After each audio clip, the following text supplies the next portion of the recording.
সিলেটের সড়ক দুর্ঘটনা নিয়ে আরও খবর জানবো। আমাদের সঙ্গে যুক্ত হচ্ছেন সহকর্মী আজহারউদ্দিন শিমুল। শিমুল, নিহতদের মর্গে নেওয়া হয়েছে কিনা, পরিবারের সদস্যরা এসেছেন কিনা এবং আহত দুইজনের কি অবস্থা এখন?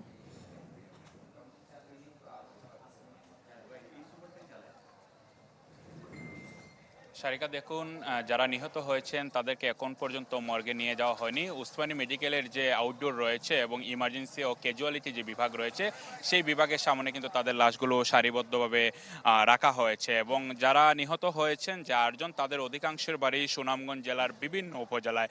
এবং যারা নিহত হয়েছেন তাদের পরিবারের সদস্যদেরকে আইডেন্টিফাই করা হচ্ছে এবং তাদেরকে খোঁজ দেওয়া হয়েছে। এবং যারা খবর পেয়েছেন তারা ইতিমধ্যে আসছেন এবং তাদের আহাজারিতে আসলে আকাশ ভারী হয়ে উঠছে। এবং প্রত্যক্ষদর্শীরা জানিয়েছেন যে এই যারা মারা গিয়েছেন তারা সবাই নির্মাণ শ্রমিক। তারা একটি ঢালাইয়ের কাজে সিলেটের লালাবাজারের দিকে যাচ্ছিলেন। সেখানেই আসলে বিপরীত দিক থেকে আসে একটি কাঠ বোঝাই ট্রাক সেই গাড়িতে ধাক্কা দেয় এবং ঘটনাস্থলে কিন্তু 4 জন মারা যান। এবং 4 জনকে তড়িঘড়ি করে সিলেট নিয়ে আসার পথে আরও 4 জন মারা যান, মোট 8 জন মারা যান, এতে আরও কয়েকজন আহত হয়েছেন। এবং এই যে সড়কটিতে আসলে দুর্ঘটনা ঘটেছে, এখানে আসলে ওভার স্পিডের কারণেই মূলত এই দুর্ঘটনা ঘটতে পারে বলে পুলিশ আমাদেরকে জানিয়েছে। এবং এখানে যারা আত্মীয় স্বজনরা আসছেন মৃতদের, তাদের সাথে কথা বলেছি।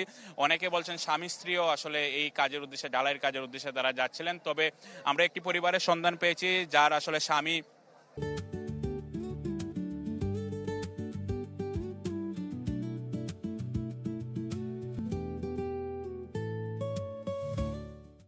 ঘটনাস্থলে মারা গিয়েছেন এবং তিনি আহত অবস্থায় এখন উসমানী যে মেডিকেল কলেজের ইমার্জেন্সি বিভাগ রয়েছে সেখানে তিনি চিকিৎসা নিচ্ছেন। তবে নিহতের পরিবারের পক্ষ থেকে বলা হয়েছে যে কয়েকজনই আসছেন তারা বলছেন কোনোভাবেই তারা আসলে লাশ ময়না তদন্তের জন্য দিবেন না। এবং এখানে আমরা দেখেছি প্রাথমিকভাবে পুলিশও বলেছে আসলে ময়না তদন্ত ছাড়াই মানবিক দিক বিবেচনা করে তাদেরকে লাশ হস্তান্তর করা হবে।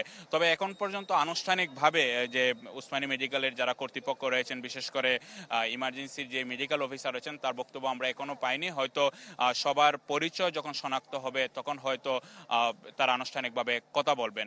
এবং জানিয়ে রাখি যে সকালের দিকে কিন্তু এই ঘটনাটি ঘটেছে এবং সিলেটে আজকে যদিও আলু জলমলে দিন, অন্যান্য গত কয়েকদিন আমরা দেখেছি যে বৃষ্টিপাত ছিল, রাস্তাও পিচ্ছিল ছিল, কিন্তু তিনি আমাদেরকে বলেছেন যে দুটি গাড়ি আসলে ওভার স্পিডে যাচ্ছিল এবং যে পিক আপে আসলে তারা 10 থেকে 12 জন ছিলেন। তারা ঘটনাস্থলে আসলে কোনো কিছু ওঠার আগেই তারা আসলে এখানে এই দুর্ঘটনাটি ঘটে। তবে পুলিশের পক্ষ থেকে বলা হয়েছে যে ট্রাক আসলে তাদেরকে ধাক্কা দিয়েছে, সেই ট্রাকের হেল্পার এবং যিনি চালক রয়েছেন এখন তাদেরকে পাওয়া যায়নি। তারা ঘটনা ঘটার পরপরই তারা পলাতক রয়েছেন বলে পুলিশের পক্ষ থেকে জানানো হয়েছে। পুলিশ একই সাথে বলেছে যে এই ঘটনায় তারা একটি অপমৃত্যু মামলা দায়েরের প্রস্তুতি চলছে।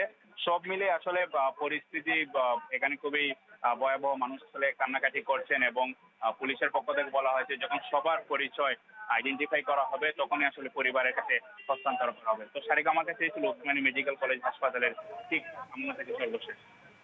শিমুল, ধন্যবাদ আপনাকে। দর্শক, সিলেটের সড়ক দুর্ঘটনায় 8 জন নিহত হয়েছে, আমরা সবশেষ খবর জানছিলাম।